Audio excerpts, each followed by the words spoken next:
وَلِلَّهِ الْمَشْرِقُ وَالْمَغْرِبُ فَأَيْنَمَا تُوَلُّوا فَثَمَّ وَجْهُ اللّہ، اور مشرق و مغرب اللہ کے لیے ہیں، تو بس تم جہاں بھی منہ کرو گے تو اللہ کو ہی پاؤ گے۔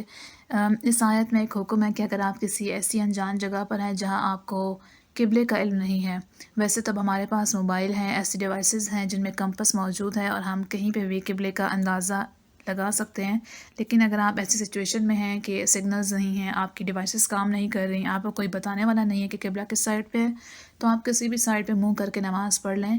ہر طرف، ہر سمت، ہر ڈائریکشن اللہ کی ہی ہے، آپ جہاں بھی چہرہ کریں گے وہیں پہ اللہ کو پائیں گے۔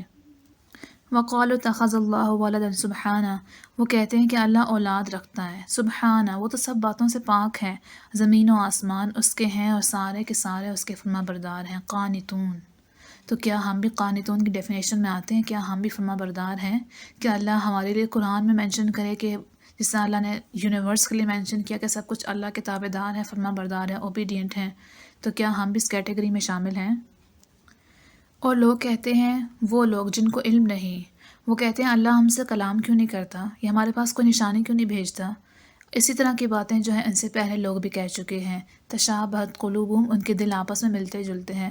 قد بینا الآیات لقوم یوقنون، بے شک ہم نے اپنی نشانیاں تو بیان کر دی ان لوگوں کے لیے جو یقین رکھتے ہیں۔ ہم نے تم میں ایسے رسول بھیجے جو خوشخبری سنانے والے تھے اور ڈرانے والے تھے، اور جو لوگ امر بالمعروف و نہی عن المنکر کرتے ہیں، پریچ کرتے ہیں، تعلیم دیتے ہیں، لوگوں کو ڈراتے ہیں، ان سے اصحاب جہنم کے بارے میں سوال نہیں کیا جائے گا۔ ان کا کام صرف پیغام پہنچانا ہے، ان سے یہ سوال نہیں کیا جائے گا کہ اگلے بندے نے کیوں نہیں اسلام قبول کیا، کیوں نہیں آپ کی بات مانی، کیوں نہیں اسلام کو فالو کیا۔ اور آپ ہرگز یہودی اور نصارہ یا عیسائیوں کو راضی نہیں کر سکیں گے یہاں تک کہ آپ ان کے دین میں نہ آ جائیں۔ کہہ دیجئے ہدایت تو صرف اللہ کے لیے ہے، اور جو اللہ کا دین ہے وہی سیدھی راہ ہے۔ اور اگر آپ اپنی خواہشات کی پیروی کرنے لگ جائیں گے اس کے بعد کہ آپ کو علم آ گیا کہ سیدھی راہ کیا ہے، ہدایت کیا ہے جس کی ہم نے طلب کی اللہ سے، جب آپ کو اس کا علم مل گیا اس کے باوجود آپ نفسانی خواہشات کی پیروی کریں گے، ما لک من اللہ من ولی ولا نصیر، تو پھر اللہ کے ہاں آپ کا نہ کوئی حمایتی ہوگا اور نہ کوئی مددگار ہوگا۔ علم سے مراد کیا؟ اللہ کی کتاب اور سنت رسول ہے۔ ان دونوں کے ہونے کے باوجود آپ جان بوجھ کر لوگوں کی باتوں پر چلتے رہے تو پھر اللہ جو آپ کا بیسٹ فرینڈ ہے آپ اس کو کھو دیں گے۔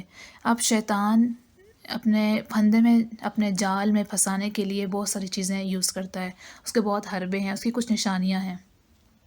ایک تو جو لوگ شیطان کی راہ پر چلتے ہیں ان کی پہلی نشانی کیا ہے کہ وہ ان کو اپنی نعمتوں پر فخر ہوتا ہے، غرور ہوتا ہے۔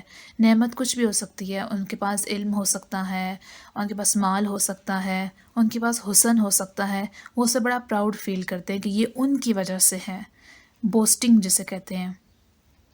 پھر وہ اللہ کی دیوے پر فخر کرتے ہیں، ان بلیسڈ پیپل، ان کے پاس بلیسنگز بہت ہیں، لیکن وہ اس میں عاجزی ان کے ساتھ اختیار کرنے کے بجائے فخر کرنے لگ جاتے ہیں اور دوسروں کو حقیر ماننے لگ جاتے ہیں۔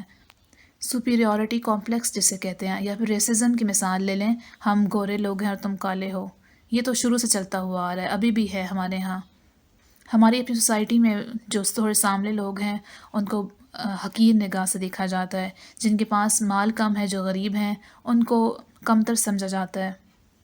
اس کے علاوہ ایک نشانی یہ ہے ایسے لوگوں کی جو شیطان کی پیروکار ہیں، شیطان کی پیروی کرتے ہیں، کہ وہ اللہ کے ماننے کے بجائے اپنی منمانی کرتے ہیں۔ ان کا دل ان کو جو کام کرنے کو کہہ رہا ہے انہوں نے وہی کرنا ہے، لیکن جو اللہ نے ان کو حکم دیا، ان کا دل انہیں کہہ رہا ہے کہ نماز کا ٹائم ہے، لیکن دل کہہ رہا ہے کہ بھئی یہ ایک میچ اٹینڈ کراتے ہیں، یا ایک میچ کھیلاتے ہیں، یا ایک کانسرٹ اٹینڈ کر لیتے ہیں۔ اب ان کو معلوم ہے کہ ہم ٹرپ پہ جا رہے ہیں، ٹرپ پہ ہماری فلاں فلاں نمازیں قضا ہو جائیں گی، لیکن دل کہہ رہا ہے کہ ایک دن فرینڈس کے ساتھ گزار لو، قضا نمازیں پڑھ لینا۔ یہ شیطانی وار ہیں، یہ شیطانی حملے ہیں جو ہمیں راہ سے بہکانے کے لیے کیے جا رہے ہیں۔